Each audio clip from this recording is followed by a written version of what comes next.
Hey everyone, welcome to PFC22 press conference. If you haven't got your tickets, peakfighting.com. Go get them, they're running out. Fights start at 6:30, doors open at 5:30. We're gonna take questions from anyone that's got questions. Up here we have Marcus Williamson starting off the main card against Adarius Diamond. Second fight, we got Katie Strite taking on Nadine. And then we got Marcus Cerhizo versus Paulo Silva.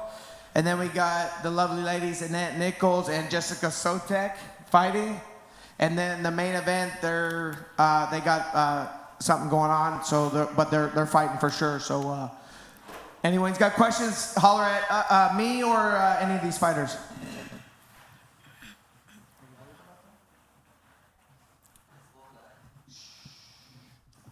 Hi there, it's Stephen Parker with TXK Today News. I'd like to start with the ladies. I figure ladies first. Ms. Strite, in a video you commented that you're going to take it to the ground this time and you're focused on wrestling and your clinch work. Are you concerned that your striking will suffer?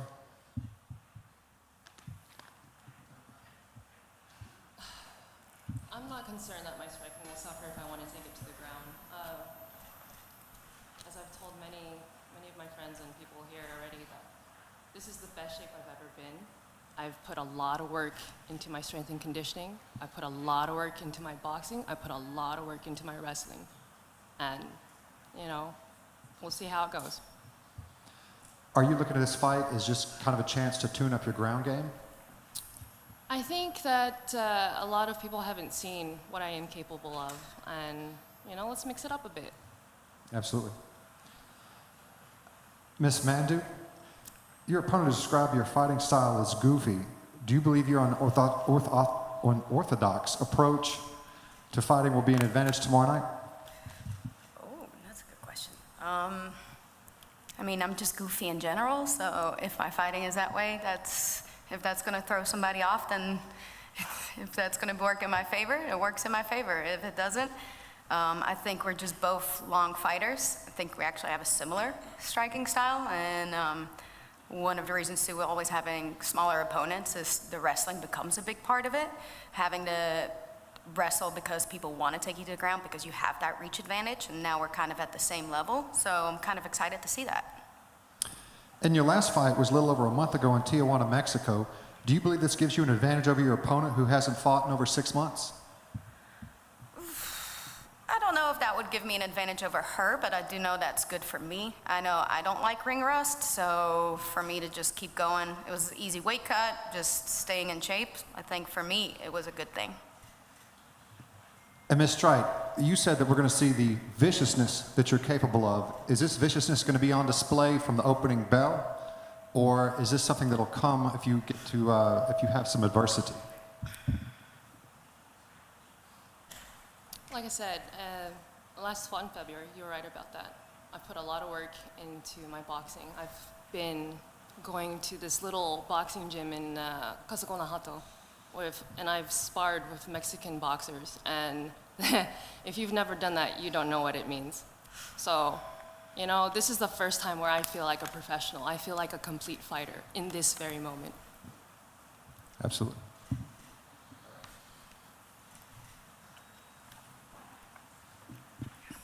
Hello, everyone. My name is Adair Byerly. My question is for the gentleman starting off the card tomorrow night. This is for both of you two. Adarius and Marcus, both of you guys finished your last fight in a first round. One of them was submission and the other one was a KO, so it seems like you were both comfortable taking it to the ground or standing. My question to you both is, do you believe that this fight will also end in a first round? No. I'm going out for the win. However it ends, but I'm going out for the W. Okay. Adarius, you were very quick to say no. Can you expand on that and what you were thinking? He's tough. I'm tough. He doesn't have a lot to watch on me. I've watched a lot on him. He's got a lot of heart. He likes to start out fast. So his game plan is not something we want to do. His game plan is to start fast and finish fast. We want to wear this fight this time. I'm not the same fighter he watched on video. I'm not that same fighter from last year. It's a whole new me. I believe you, buddy. Thank you, guys.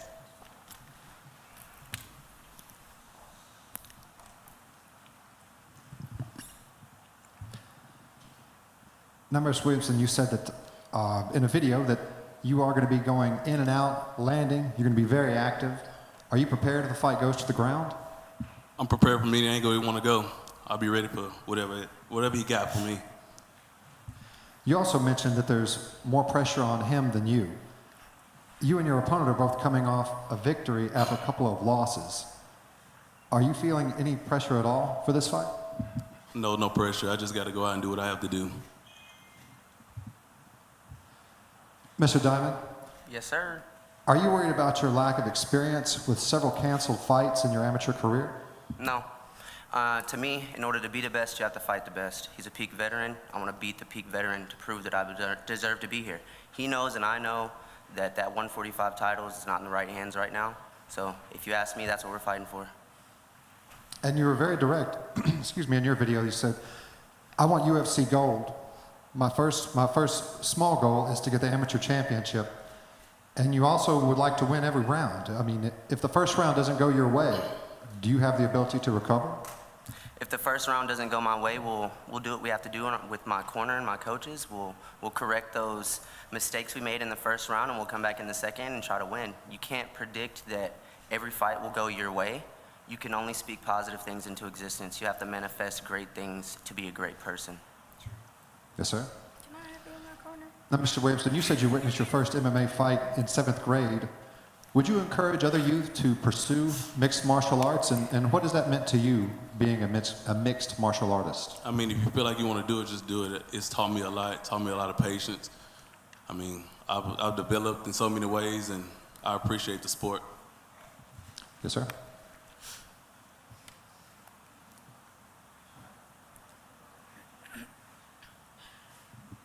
My next question is for Nadine and Katie. Nadine, first, tell me where your fight name, Too Much, came from. Everybody always asks that question. So it's for my very first amateur fight. I tend to always fight the hometown girl, and my very first amateur fight was not any different. It was in Fresno, and the girl was 4-1, while this was my very first fight ever. And during our fight, the commentary kept saying, like, Nadine is just too much for her. She's just too much for her. She doesn't have an answer for her. She's too much. And my coach at that time was like, all right, there it is. Like, because I was trying to talk to him, like, hey, what would be a cool name, you know? New to the sport, new to MMA. I was like, oh, I want to be called this and this. And he's like, no, you have to earn it. So the first thing he said is like, you have to earn it. And so we were rewatching the fight and just kind of like learning from it, like, what did I do well? What do we need to improve on? And we kept hearing the commentary, and he goes, okay, there it is. Too much, mon Dieu. I'm like, all right. That's a good way to get a fight name. Katie, I know you said that you didn't have a problem standing and banging with Nadine at all, but I also know that you have pretty high skills on the ground as a grappler as well. So I know if it were to go to the ground, you would be comfortable as well. Knowing your well-rounded fight style, do you believe that Nadine will be too much for you? I think anyone who watched the Spies fight knows that I'm not a little, insert that word there. You have to finish me if you're gonna win. And, you know, if we go to the ground, make no mistake, I have fixed that. I will finish you. Nadine, do you have any response? I'm happy to see wherever it goes. I'm just happy to fight. Thank you, ladies.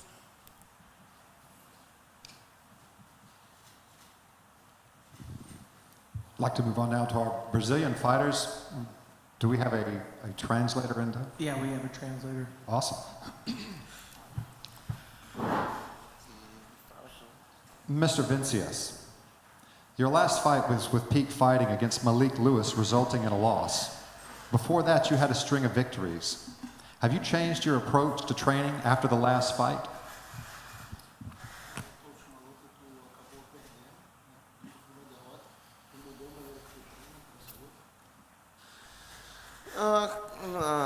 última luta, cara, sinceramente falando, eu realmente estava focado só em perder o peso. Não tive assim um tempo adequado para fazer um planejamento, ou que seja. A luta de verdade eu perdi para mim mesmo. Não vou tirar o mérito dele. Ele ganhou a luta, faz parte. Mas eu tenho certeza que se a gente lutasse de novo, eu ganharia dele 1000 vezes. For my last fight, I wasn't really focused on training itself. I was more focused on just make the weight because everything happened in a rush. So, but I'm sure if we fight 1,000 times, I would beat him 1,000 times with a proper training camp.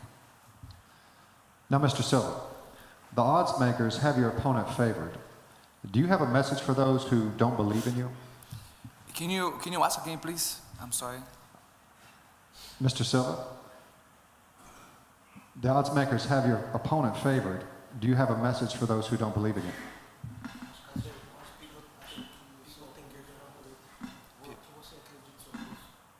Desculpa, faz de novo, por favor.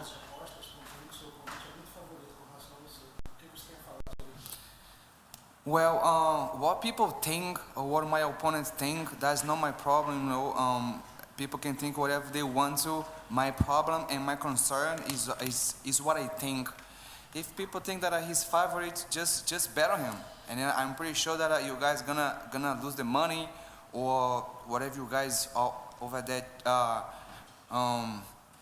celebrating, you know. I know myself. My last fight was the same thing. I fought in a very big event with a very tough opponent, and everybody said the same thing. And for me, honest, it was very nice, was very cool to walk in and see everybody doubting me. And tomorrow, you guys gonna see a starving lion hunting for one more victory.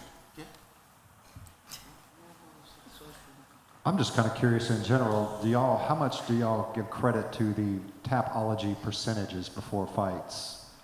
I believe they're trash. All right. I mean, come on, bro. You're looking at Tapology, you're looking at paper records here. You're not going to these gyms, you're not watching us work. You know, anybody can say I'm 1-2, but you know, you can put anybody against me that's 5-0, and I'm gonna go out there and I'm gonna fight them. So I don't care about Tapology. They shouldn't either. Me neither. Thank you, man. I'm just dying. Tapology said I'd lose my last fight. Look where I did. First round finish. I'm a finisher. If you go over there to see and try to find people that is actually tough in there, you guys are doing a very big mistakes. You know, because sometimes if you want to fight the top fighters, try to see where they train at, who they train with, and when they go to fight, who are the opponents? Are they tough? Are they so-so? So it doesn't matter if you have 20 wins and 30 loss.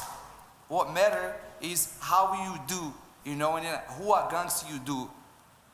Yes, sir. Você não pode afirmar isso até lutar comigo, brother. You can confirm that you're gonna win this fight till you fight me. All right. Finishing off here with the ladies.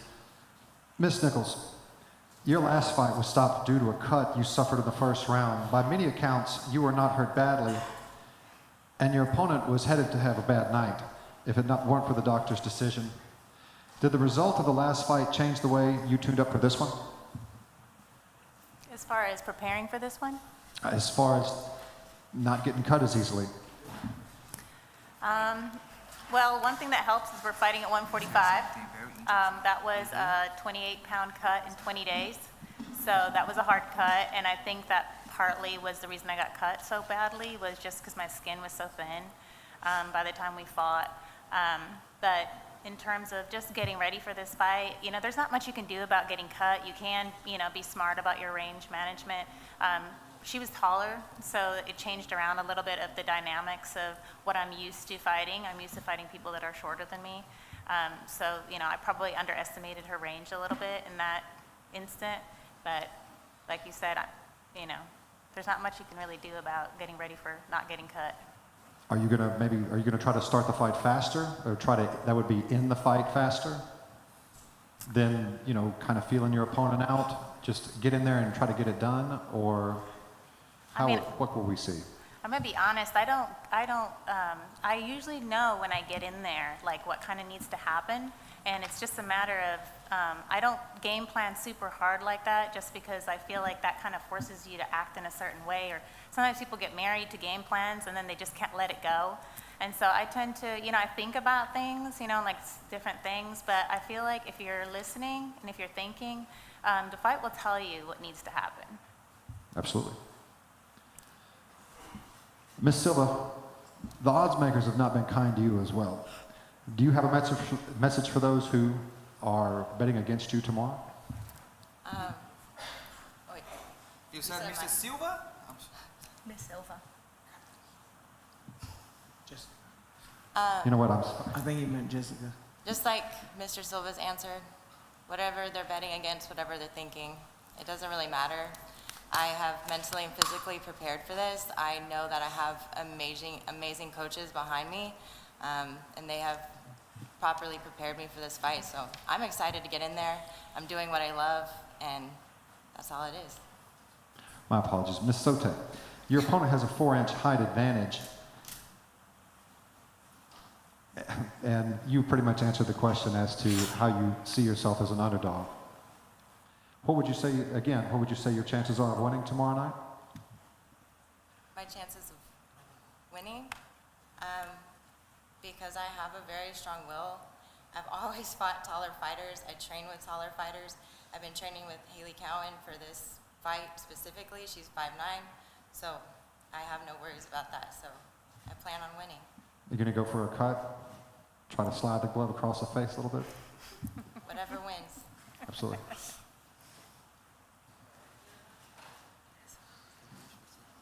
I have another question for our ladies, our co-main event, Annette and Jessica. Before I start, I do want to let you guys know that when I come up with my questions, it comes from a place of being hands-on. I've trained for the last 9 years, so I try to, come from a place of reality of where fighters, what they actually, might have to deal with. So I do want to know from both you ladies, because some people I've heard they do it different. Some people don't feel like they need to watch their opponent and study them. Some people just focus on themselves, and then they go in and see what happens. So I want to know from you ladies both, what was your strategy or your philosophy when preparing for this fight? I might watch a little bit in the beginning, but after that, it's up to my coaches. I trust them to prepare me how I need to be prepared, and I'm not going to be worried about whatever's in a video. They probably have made improvements or changed some things about their game, so I trust my coaching staff. Awesome. Annette, what about you? I would say it's similar to that. Really, especially because it's been a little while, it's kind of hard to, it's been a little while since she's fought last, so trying to use like old film is probably not going to be super, helpful.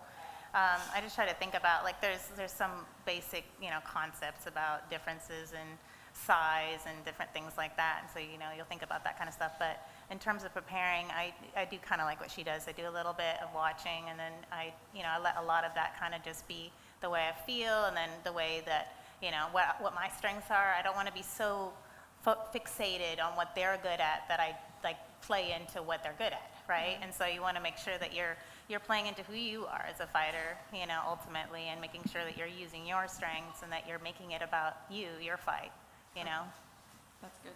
This is my last question, and I don't mean to be biased, but I get very excited. This will be the last question, too. Go ahead. You're good. All right, I get excited when I see women's fights on the card. So from all the women up here, I do want to hear, why do you think people are so invested in seeing women fight? I think it's newer. I think it's exciting. I feel like also women tend to be very, much more aggressive sometimes than men tend to be. So I think it makes the fight exciting. Annette, you want to add to that? Go for it, Katie. Please do. Why I think women's fighting is exciting is because there's less of us doing it. So those of us that make it, it means a lot. We have to be on point. When we go to a gym, it's majority men. So we've got to be able to handle any size of a guy and be like, okay, I know my right? And I think what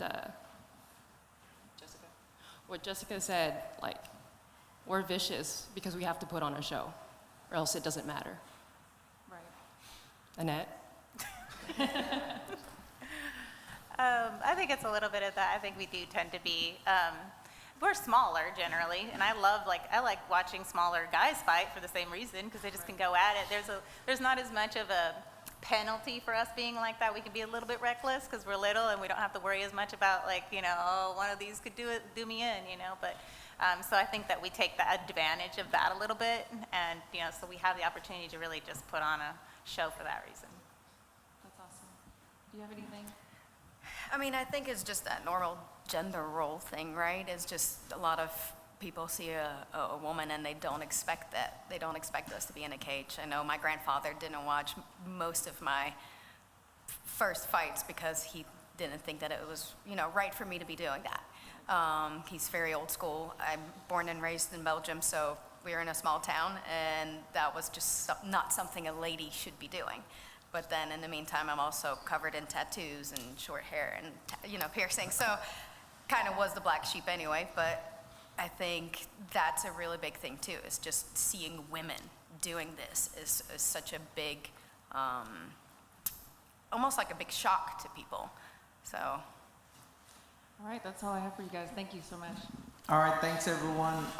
We're gonna go into the ceremonial weigh-ins here in about 5 minutes. So tune into that and get your tickets at peakfighting.com. Got a banging ass card.